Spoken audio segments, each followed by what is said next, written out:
Breaking news into CNN, the Supreme Court is allowing Louisiana to redraw its congressional map, a very real and immediate result from the justice's surprise opinion against Alabama just a few weeks ago. CNN's Manu, Raju, Jessica Schneider joining us now. So Jessica, walk us through what just came down.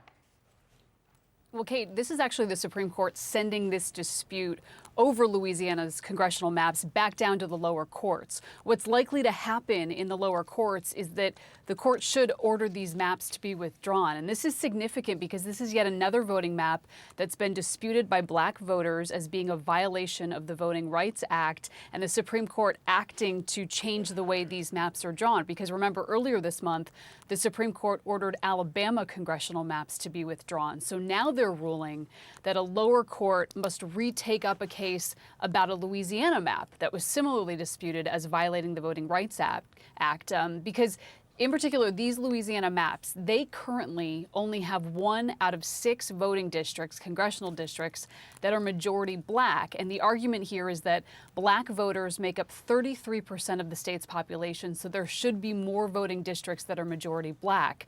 So, Kate, when the lower court looks at this case, they'll likely order the maps to be redrawn in accordance with the Supreme Court's decisions. What you're looking at right now are old maps that were drawn by Republicans. Presumably, both of these maps will be thrown out, despite the fact that they were used in the 2022 election, and then redrawn in better accordance with the Supreme Court's decision in that Alabama case. The Supreme Court specifically saying here the reason they're sending it back to the lower courts to redraw these maps so they won't look anything like what you're looking at now is to get ready for the 2024 election. So what we're seeing is this cascade of opinions resulting from the Supreme Court upholding Section 2 of the Voting Rights Act and really allowing minorities, other people who feel that they've been unfairly disadvantaged when it comes to voting because of congressional maps. It's allowing them more of a chance to take these fights to court and get these maps eventually redrawn, as we're seeing now here in Louisiana and previously in Alabama. Kate? Yeah, this fight over the Louisiana maps had been on hold until they could figure out what was going to be decided in Alabama. Very real and quick, as you say, a cascade of opinions coming from the Supreme Court, and will have a very real and potentially quick cascading impact on Capitol Hill, which is where Manu Raju is standing by for us. So, Manu, this decision means a new majority black district will very likely be drawn in Louisiana, as well as we've been talking about for the past couple weeks, in Alabama. What does that mean on Capitol Hill?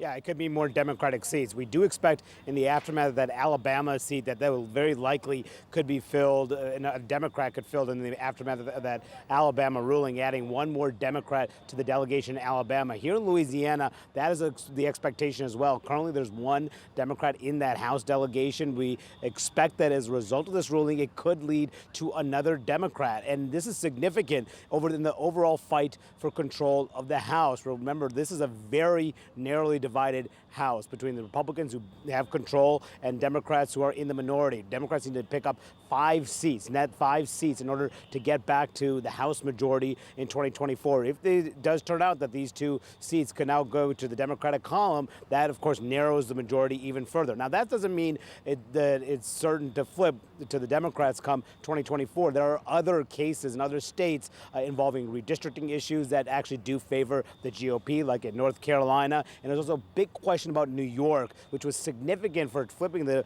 Republican control of the House in the last election. What will they do if they redraw the maps in New York? So of these questions, Kate, as you know, so significant to ultimately determining who controls the power in Washington and the power in the House.